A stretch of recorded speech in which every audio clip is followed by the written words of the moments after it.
दोस्तों, एक तरफ तो कहा जाता है कि दुनिया भर में भारत का डंका बज रहा है, लेकिन कितना डंका बज रहा है वो गिरते रुपए की कीमत बता रही है। $1 के मुकाबले भारतीय रुपया अब तक के सबसे निचले स्तर पर है। ऐतिहासिक गिरावट है। $1 के मुकाबले भारतीय रुपया 90 को क्रॉस कर चुका है। 90 रुपए लगभग 20-22 पैसे के आसपास है। इतना ही नहीं, मैं तो ये सोच रही थी कि गिरते रुपए पर पहले 2014 से पहले जिन सेलिब्रिटीज को चिंता होती थी, आखिर क्या अब उन्हें देश की चिंता नहीं है? अब क्या उन्हें ये चिंता नहीं सता रही कि भैया डॉलर के मुकाबले जो भारतीय रुपया है उसकी साख क्यों गिर रही है? उसके साथ ही प्रधानमंत्री की साख क्यों गिर रही है? उसके साथ ही पेट्रोल डीजल की जो बढ़ती कीमतें थी वो तब उन्हें बहुत चिंतित करती थी। पता नहीं 2014 के बाद उनके लब क्यों सिल गए, उनकी ये चिंताएं कहाँ रफू चक्कर हो गई। अब तो वो सवाल ही करना उन्होंने बंद कर दिया। उन्हें चिंता होती थी बढ़ती महंगाई पर। उनको लगता था कि भाई देश के लोगों पर कितना बोझ डाला जा रहा है सरकार की तरफ से। जो गरीब तबका है, जो मिडिल क्लास है, वो कैसे जिएगा? अब शायद वो देश की चिंता नहीं करते, या फिर उनके लब सील दिए गए हैं, या खुद उन्होंने अपने लबों पर पट्टी लगा ली है, टेप लगा ली है। अब वो सवाल नहीं करते हैं। पहले अनुपम खेर साहब, श्री रविशंकर जी सवाल करते थे। श्री रविशंकर ने तो यहां तक कहा था कि अगर मोदी जी पावर में आ गए तो $1 के मुकाबले भारतीय रुपया 40 रुपए पर आ जाएगा।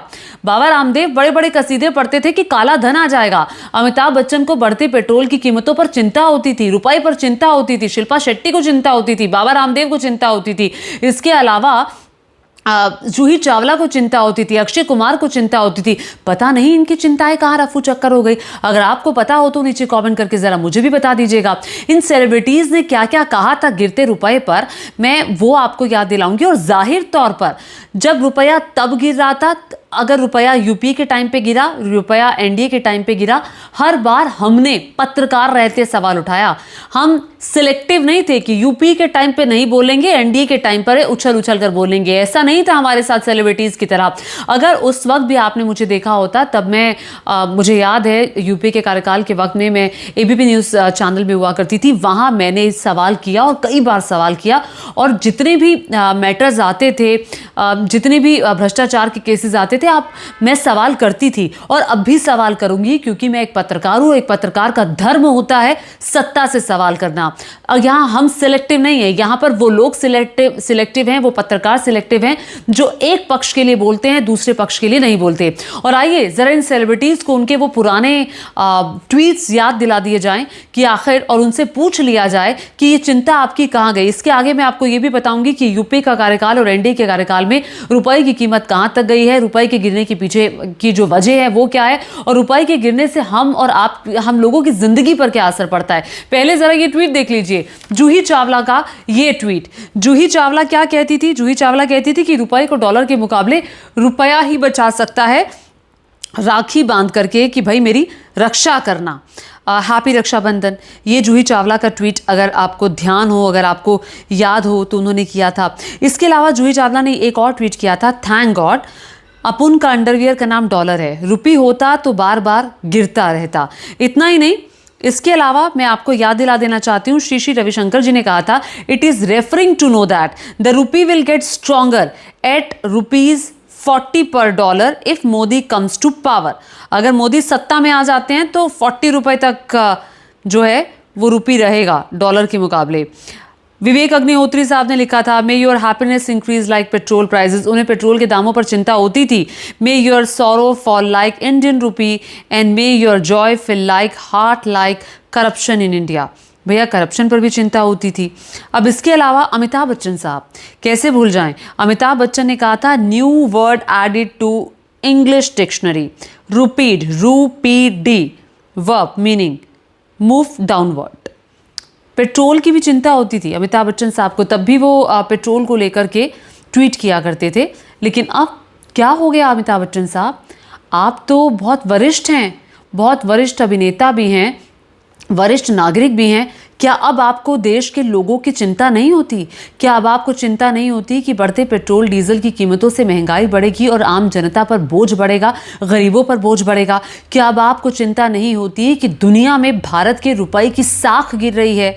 और जब साख गिरती है तो जैसा कि प्रधानमंत्री नरेंद्र मोदी ने गुजरात के मुख्यमंत्री रहते हुए कहा था कि जब डॉलर गिरता है, जब डॉलर मजबूत होता है, रुपये गिरता है, तो प्रधानमंत्री की साख भी गिरती है। सुनिए उन्होंने उस वक्त क्या कहा था। जिस प्रकार से डॉलर मजबूत होता जा रहा है, रुपया कमजोर होता जा रहा है, विश्व व्यापार में भारत टिक नहीं पाएगा। हमारे व्यापारी जो माल बाहर भेजते हैं, हमारे व्यापारी जो माल बाहर से लाते हैं, इस बोझ को सह नहीं पाएंगे। इवन भारत सरकार जो चीजें लाती है, भेजती है, उसको सहना मुश्किल होता है और दिल्ली की सरकार जवाब नहीं दे रही है। तो भाई अब दौर बदल गया है। 2014 के बाद प्रधानमंत्री की साख नहीं गिरती बल्कि डॉलर मजबूत होता है। आपको याद होगा निर्मला सीतारमण देश की वित्त मंत्री हैं, उनका भी कोई बयान डॉलर के मजबूत और रुपये के गिरने पर नहीं आया है। सोचिए, देश के वित्त मंत्रालय की तरफ से वित्त मंत्रालय संभालने वाली जो मंत्री हैं उनका अभी तक बयान नहीं आया। उनसे एक बार पिछले दिनों सवाल पूछा गया था जब रुपये गिरा था, तब उन्होंने कहा था कि नहीं, रुपया नहीं गिर रहा है, डॉलर मजबूत हो रहा है। आप देखिए, पहले रुपए के गिरने पर प्रधानमंत्री की साख गिरती थी, अब रुपए के गिरने पर प्रधानमंत्री की साख नहीं गिरती बल्कि डॉलर मजबूत होता है। अब देख लीजिए ना, क्या वक्त आ गया है। शिल्पा शेट्टी का भी एक ट्वीट मैं आपको दिखाना चाहूंगी। Funny piece I read, dollar on an escalator, rupee on a ventilator, nation in ICU और we are in coma, onion is showroom, god bless India. क्यों आखिर ये चिंता अब शिल्पा शेट्टी को नहीं होती और बाकी लोगों को क्यों नहीं होती? खैर, ये सब बहुत सिलेक्टिव हैं और सत्ता के आने के बाद इनकी शायद जो विचार हैं वो भी बदल जाते हैं, इनकी आइडियोलॉजी भी बदल जाती है। सत्ता के साथ ये बदलते हैं और जब सत्ता अपने वाली हो तो फिर शायद ये ज़्यादा बदल जाते हैं। एनीवेज, अब मैं आपको दिखाना चाहती हूँ ये चार्ट। मनमोहन सिंह का जब कार्यकाल था, 10 साल का ये कार्यकाल रहा है, 2004 से लेकर 2014 तक का। मनमोहन सिंह जो प्रीवियस हमारे प्रधानमंत्री रहे हैं, उनके कार्यकाल में रुपया कितना गिरा और NDA के कार्यकाल में रुपया कितना गिरा, ये मैं आपको बताऊंगी। ये देखिए, 2004 से 2014 का ये है। जब 2004 में, मई 2004 में सत्ता संभाली थी मनमोहन सिंह जी ने, तब 45 रुपये 50 पैसे कीमत थी डॉलर के मुकाबले रुपये की। और जब उन्होंने सत्ता छोड़ी तब ये 58 रुपये 50 पैसे पर आ गई। और जो कुल गिरावट रही है वो 28% की गिरावट रही है। अगर आप वार्षिक औसत के लिहाज से करेंगे तो हर साल लगभग 2.5% के आसपास रुपया जो है वो गिरा है। और 45 से अगर आप 58 का हिसाब लगा लेंगे तो ये रहा है लगभग 14 रुपये के आसपास। तो 14 रुपये की गिरावट 10 साल के कार्यकाल में। अब सामने आपके मैं लगा रही हूं मौजूदा प्रधानमंत्री नरेंद्र मोदी जी के कार्यकाल का पूरा लेखा जोखा ये रहा आपके सामने रहा। ये देखिए, शुरुआत मई 2014 से हुई, तब 58 रुपये 50 पैसे रुपए की कीमत थी, जो 3 दिसंबर यानी कि आज 2025 को ये 90 रुपये 25 पैसे पर आ गई। सोच लीजिए, ये जो रुपए की कीमत है ये किस कदर गिरी है। कुल गिरावट 58 से 90 तक हुई है, यानी कि 54% की गिरावट हुई है। 54% की गिरावट, जबकि मनमोहन सिंह जी के कार्यकाल में 28% की गिरावट हुई थी। और ये वार्षिक औसत गिरावट 4.4 की रही है, जबकि मनमोहन सिंह जी के कार्यकाल में वार्षिक गिरावट 2.6% की थी। तो ये जो कुल गिरावट रही है ये 40 रुपए से ज्यादा की रही है। तो यहां से आप समझ सकते हैं कि किसने रुपए को ज्यादा संभालने का काम किया है। एक और चीज जो मैं आपको बता देना चाहती हूं कि जब रुपया ये अचानक से इतना क्यों गिरा है, पहली बात तो जो पहला सबसे बड़ा रीजन है वो ये है कि हमारी US के साथ डील नहीं हो पाई है, ट्रेड डील नहीं हो पाई है। पहली वजह तो ये है। और दूसरा, FIIs मार्केट से पैसा निकाल रहे हैं। और तीसरी सबसे बड़ी बात ये है कि जो एक्सपोर्ट करने वाले लोग हैं उनके पास डॉलर है, वो डॉलर अभी दबा कर बैठे हैं। उनको लगता है कि रुपया और गिरेगा तब हम डॉलर निकालेंगे और हमें ज्यादा पैसे मिलेंगे। और इंपोर्ट करने वाले जो लोग हैं उनको लगता है अपने बिल्स जो हैं फटाफट क्लियर कर दें, अगर भविष्य में रुपया और गिरता है तो उनको और ज्यादा पैसे चुकाने होंगे। तो कुल मिलाकर के जो डिमांड और सप्लाई डॉलर की है उससे भी जो स्थिति है वो और ज्यादा गड़बड़ाई है। अब नंबर 2 जो है कि जब डॉलर मजबूत होता है, रुपया गिरता है, तो फिर हम आप पे क्या असर पड़ता है? बिल्कुल असर पड़ता है, हम सबकी जिंदगी पर असर पड़ता है। उससे महंगाई बढ़ जाती है, सोने की कीमतें बढ़ जाती हैं। और जो बच्चे बाहर पढ़ रहे हैं उनके लिए पढ़ना महंगा हो जाता है। अगर आप बाहर घूमने के लिए जा रहे हैं तो वो आपके लिए महंगा हो जाएगा। तेल की कीमतें बढ़ जाएंगी। तो ये कुल मिलाकर के जो नुकसान है वो डॉलर के मजबूत होने से, रुपये के कमजोर होने से होते हैं। और फायदे भी होते हैं। फायदा क्या होता है? अगर कोई भारत घूमने के लिए आ रहा है तो अच्छा है, उसको रुपये जो है वो ज़्यादा मिलेगा।